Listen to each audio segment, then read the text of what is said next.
Hey guys, happy Good Friday.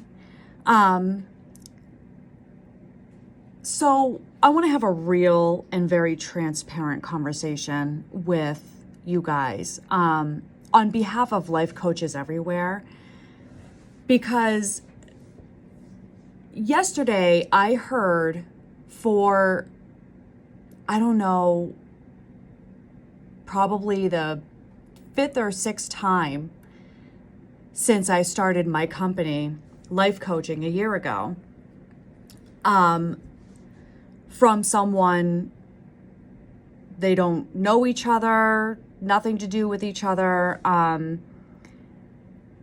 that they had heard, or they themselves felt in talking to a life coach, that the life coach felt that they were on a different level than the person and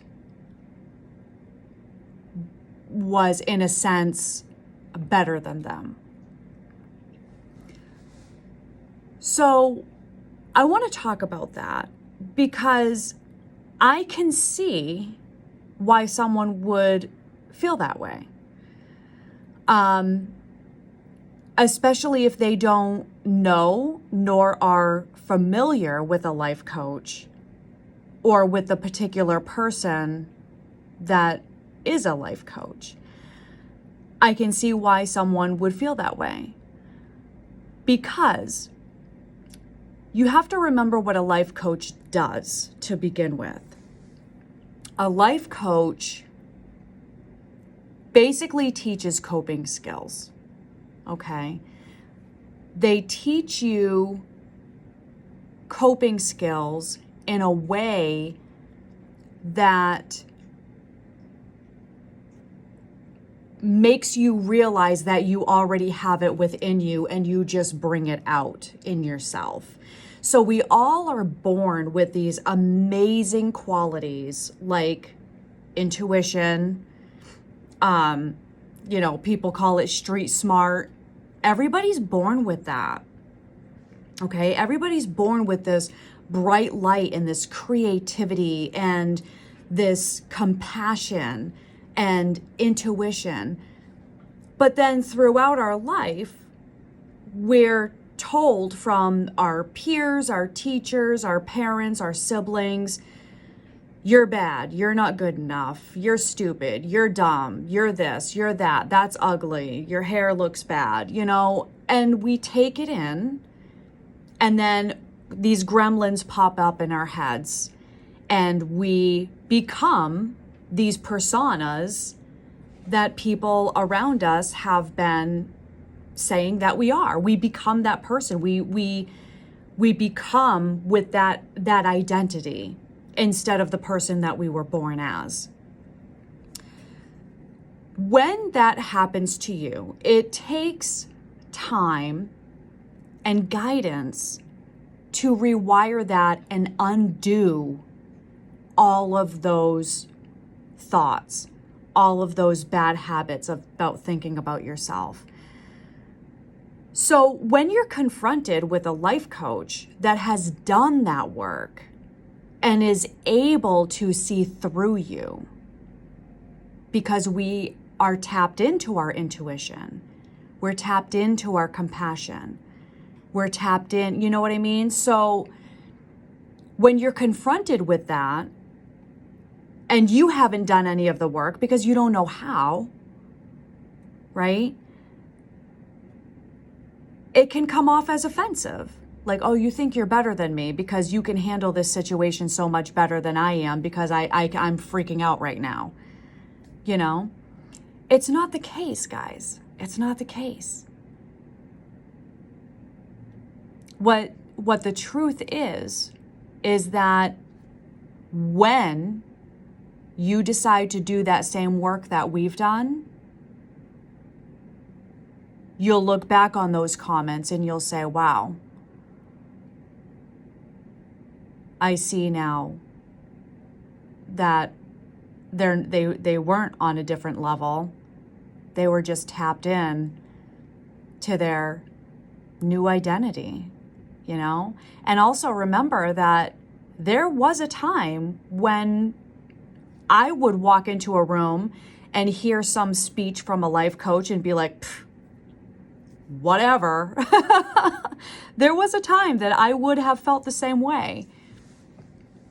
You know, a lot of people that I tell my history to and the person that I was before I became a life coach, they're like, I absolutely cannot imagine you acting that way. And I was like, well, that was me. That was me. I was a raging bitch. Okay. I'll be the first one to admit it. You know, but I was that way for a reason. There are so many things that happened in my life and so many people that were in my life that groomed me to become this person that I hated. You know, and when I decided to let that go and let those people go and create this new identity for myself and dig deep into my soul and do that work, now I just want to help other people heal. Now that I've healed, I want to help other people heal. But other people that are not ready to heal, don't feel like they need to heal, don't understand the concept of intuition and the creative process and doing the heart work,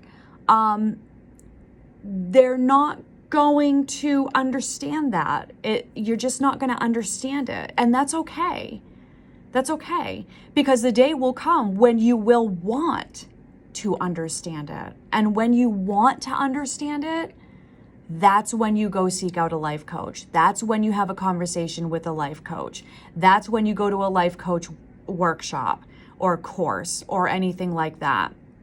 When you have that drive to want to understand how to get to that level where you have those coping skills, right? And trust me, I know the saying very well, whole new level, whole new devil, right? So for every level that a person increases, there's always going to be another challenge. So life coaches have their days. I still have my days when I get upset or mad or angry or sad, but it's my bounce back time. It's my bounce back time that is the difference. You know, something that, you know, a friend of mine might take a week to be upset about would take me maybe a day or an hour, and then I'm fine. And then I'm like, you know, because we learn, and this is also what we teach, to just be able to sit with what is. It's your reaction to it that matters, right? So anyways, on behalf of life coaches everywhere and anybody that's ever had or felt that way when confronted by a life coach, I just want you to understand that we do not think that we are better than you. We do not believe that we're on a different level than you. Emotionally, we did the heart work and we grew. And if you ever go to somewhere where there is a life coach and you feel like you are being spoken down to, that's a really good opportunity for you to look inward and say, why am I triggered by this? Right? Why does this bother me? Get curious about it. Don't judge. Don't judge. Just get curious and say, why is this bothering me so much? Why do I feel like she's talking down to me when other people are applauding her? Right? That's a sign, guys. It's a sign that you need to look inward and you need to, there's something inside of you that needs to deal with some trauma or some history there. And it's a trigger for you. So just some food for thought. I can speak for myself when I say, you know, I honestly and truly just want to help people heal. That's all I want. I just want to see a better world, happier people. Mental health is a huge problem in this country, and that's why I do what I do, because I want people to be emotionally stable and be able to cope and have these life skills to be able to work through anything that comes your way, you know? So anyways, happy Friday. Have a wonderful Easter weekend. And just remember to look inward, okay? Have a great day.